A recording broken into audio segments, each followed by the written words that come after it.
All right, so we're gonna get a bit more personal on this question.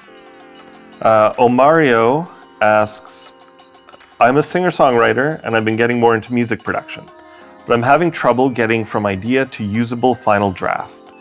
When I do a basic recording of my voice and the guitar at once on my phone or Spire Studio, I get a product that has a natural spark, but it lacks the polish needed, even with mastering, to be acceptable to music blogs, listeners, etc. But when I have attempted to do a produced track, his quotes, not mine, it loses that natural spark and is still unacceptable to blogs, etc. A lot of people have said that they'd like to hear what I'd sound like if I worked with a producer. What do you think? Should I continue to try producing my own music or try working with a producer? How do you feel about the songs I've produced myself? Are there any mistakes that you can hear? And then he gives a link to his songs. So I listened to a couple of them and they're very good songs. Production-wise, I think you're right. I think they do need to step up a little bit.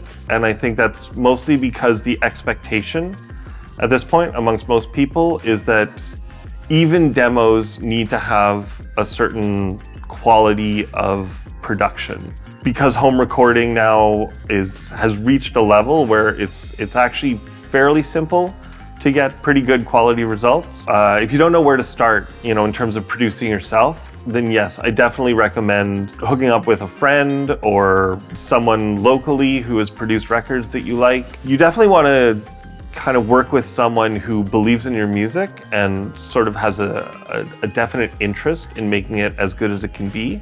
And you're only going to learn from someone like that. So even just as an educational experience, doing it once or twice and seeing, the different ways they approach things, the different things they think about, if nothing else, one, you'll get a nicely produced song, but then you'll also just have the experience of maybe going on to start producing things yourself. If you're set on self-producing, so the main thing I hear, and looking at if your interface is the Spire Studio, which is a really cool interface, and certainly it's great for demos and great for capturing things. The problem I hear is if you're using the built-in mic.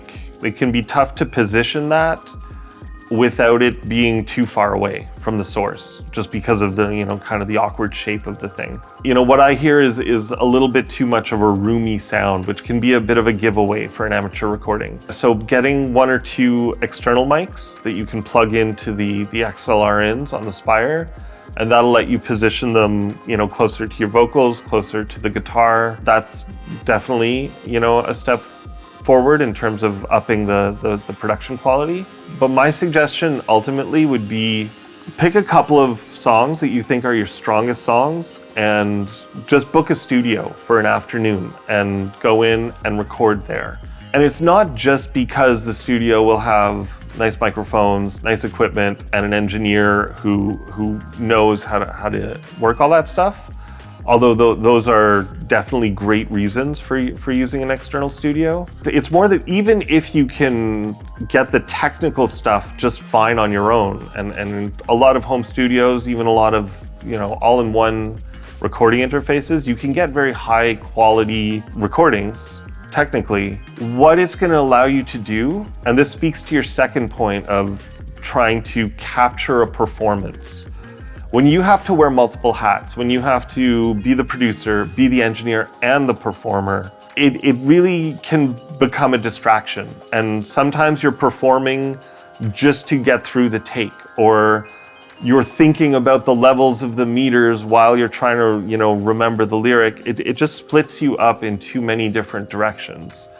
So there's something to be said for this sort of division of labor approach, where you go to a place and you pay someone and they take care of all that. They look at the computer screen, they look at the meters, they worry about where the microphone is placed, and you only have to think about performing. So that can get you into a headspace where it becomes enjoyable to record rather than, this technical exercise or almost like a chore. And hopefully when it is, and I can speak from personal experience, having done projects where I've worn all the hats, and projects where I've only had to wear the musician hat, it's always been way more enjoyable just to have to wear the musician hat. And that joy and kind of fun that you'll probably experience letting someone else handle all the boring technical stuff, and you only have to focus on being the musician and thinking about the music, that joy and fun should hopefully translate into a performance that is just probably closer to having that spark that you feel is missing when you try and do these more produced technical things. The last point I'll make is, you know, when you're talking about how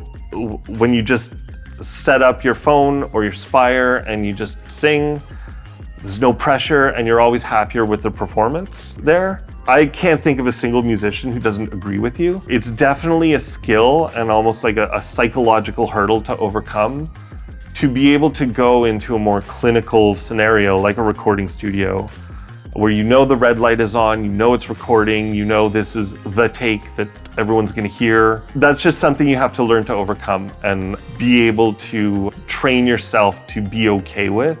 The less distractions, the less hats you have to wear, the more you can concentrate on just doing that thing, which is learning how to perform and ultimately just performing. Best of luck. I hope it all works out. Definitely follow up with us if this advice helps you at all. If you feel like you've gotten a better result, then, you know, write back and let us know about it.